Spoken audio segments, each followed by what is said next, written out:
নমস্কার বন্ধুরা, আজকে আবারও চলে এলাম নতুন একটা ভিডিও নিয়ে।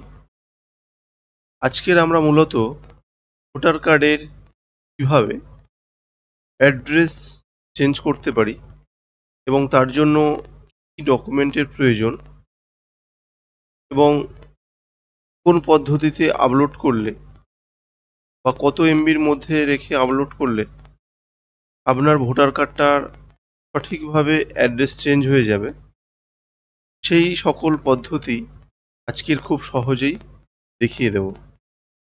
এই পদ্ধতিতে করলে আপনাদের ভোটার কার্ডের অ্যাড্রেসটা কিন্তু খুব সহজেই চেঞ্জ হয়ে যাবে এবং আর দ্বিতীয়বার আপনাদের করতে হবে না।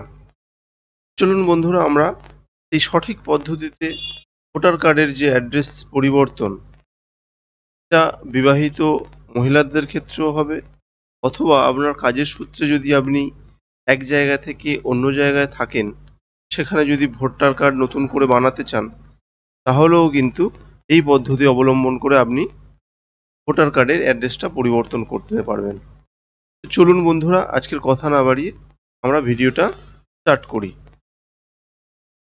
আর এই চ্যানেলে যারা নতুন, তারা অবশ্যই চ্যানেলটাকে সাবস্ক্রাইব করে রাখবেন, কেননা আমরা প্রতিনিয়ত অনলাইন রিলেটেড সমস্ত রকমের ভিডিও আপলোড করে থাকি। সর্বপ্রথম আমরা ক্রোম ব্রাউজারে চলে আসব। ক্রোম ব্রাউজারের সার্চ বারে সার্চ করে দেব NVSP। দেখতেই পাচ্ছেন বন্ধুরা, আমরা কিন্তু এই nvsp.in এ কিন্তু করব না, শুধুমাত্র যেখানে NVSP আছে ওখানে আমরা NVSP বলে সার্চ করে দেব। NVSP বলে সার্চ করে দিলেই প্রথমে যে ওয়েবসাইটটা চলে আসবে সেটি হলো ইলেকশন কমিশন অফ ইন্ডিয়ার ওয়েবসাইট, ভোটার্স সার্ভিস পোর্টাল। এইখানে আমরা ক্লিক করে দেব।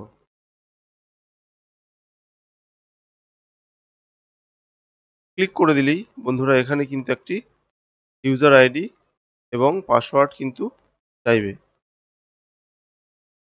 আপনাদের যদি ইউজার আইডি পাসওয়ার্ড না থেকে থাকে, আপনারা কিন্তু কমেন্ট করে জানাবেন যে কিভাবে ইউজার আইডি পাসওয়ার্ড বানানো যায়, তাহলে কিন্তু আমরা ইউজার আইডি পাসওয়ার্ডটা বানানোর একটা আলাদা ভিডিও আপনাদের দেখিয়ে দেব। তো আজকের আমরা আইডি পাসওয়ার্ড দিয়ে লগ ইন করে নেব এবং অ্যাপ্লিকেশনটা কিভাবে করা যায় সেটা স্টেপ বাই স্টেপ দেখে নেব। ইউজার আইডি, পাসওয়ার্ড এবং ক্যাপচারটা সুন্দরভাবে ফিল আপ করে নিতে হবে।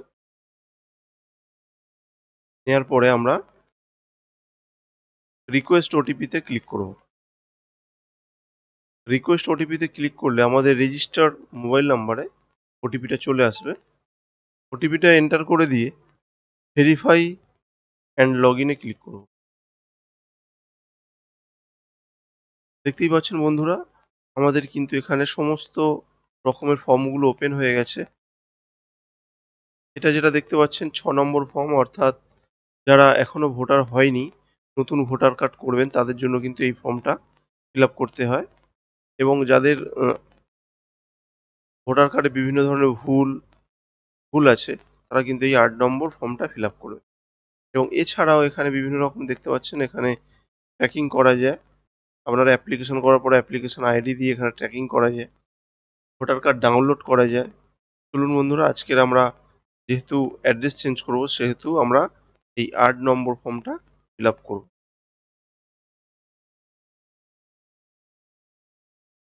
8 নম্বর ফর্মের ওপরে ক্লিক করলেই আমাদের এখানে আদার্স ইলেক্টর সিলেক্ট করে আমাদের এপিক নাম্বার, অর্থাৎ ভোটার কার্ডের যে নম্বরটা আছে সেটা আমরা এখানে ইনপুট করে দেব।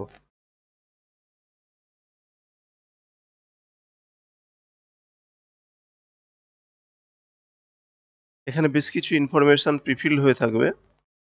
দেখতেই পাচ্ছেন বন্ধুরা, এখানে স্টেট, ডিস্ট্রিক্ট এবং যে অ্যাসেম্বলি, অর্থাৎ যে বিধানসভার আন্ডারে ভোটার কার্ড, সেটা কিন্তু এখানে শো হচ্ছে।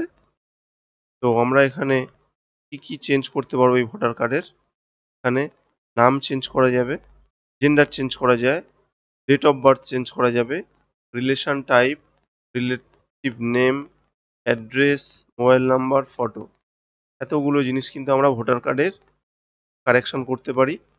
যেহেতু আমরা শুধুমাত্র অ্যাড্রেসটা চেঞ্জ করব, সেহেতু আমরা অ্যাড্রেসে ক্লিক করে দেব।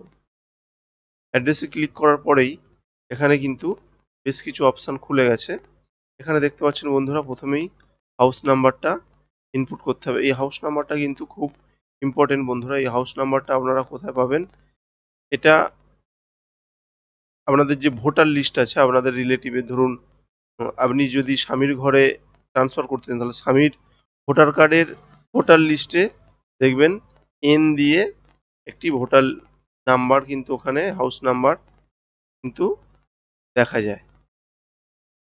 সুতরাং আপনারা ওটা দেখে হাউস নাম্বারটা এখানে কিন্তু ইনপুট করবেন, নাহলে এখানে কিন্তু ভুল হাউস নাম্বার ইনপুট করলে আপনাদের ভোটার ঠিকানাটা চেঞ্জ হবে ঠিকই, কিন্তু ভোটের যে আপনারা যেখানে ভোট দেন অর্থাৎ পোলিং স্টেশন, ওটা কিন্তু অন্যত্র হয়ে যেতে পারে। এটা কিন্তু খুব সাবধানে আপনারা ফিল আপ করবেন। এরপরে আসছে আপনাদের যে এরিয়া, আপনারা এখানে এরিয়াটা সিলেক্ট করবেন এবং এখানে ভিলেজ করবেন। তারপরে এখানে পোস্ট অফিস সিলেক্ট করবেন, এখানে পিনকোডটা সিলেক্ট করে নেবেন, আর এখানে তহসিল অর্থাৎ এখানে আপনাদের যে থানাটা এখানে সিলেক্ট করবেন। সমস্ত কিছু ফিল আপ করে নিয়ে আপনারা এখানে ডকুমেন্ট আপলোড করবেন। কী কারণে ভোটার হোল্ডার তার ভোটার কার্ডটা শিফটিং করছে, বিয়ের ক্ষেত্রে না অন্য কোনো কারণে? যদি অন্য কোনো কারণে হয়, এনি আদার ডকুমেন্ট সিলেক্ট করে ম্যারেজ লিখে আপনারা ম্যারেজ সার্টিফিকেটটা আপলোড করতে পারেন। এবং নর্মালি যদি আধার কার্ডে অ্যাড্রেস চেঞ্জ করা থাকে, ভোটার কার্ডে অ্যাড্রেস আলাদা থাকে, তাহলে আপনারা আধার কার্ড দিয়েও কিন্তু অ্যাড্রেসটা চেঞ্জ করে নিতে পারেন। করে এখানে আপনারা পিডিএফটা ডাউনলোড করে নেবেন। পিডিএফটা ডাউনলোড হয়ে গেলে আপনারা নেক্সট বাটনে ক্লিক করে এখানে প্লেসটা আপলোড করে প্লেসটা লিখে দেবেন। প্লেসটা লেখা হয়ে গেলে আপনারা এখানে ক্যাপচারটা ফিল করে দেবেন।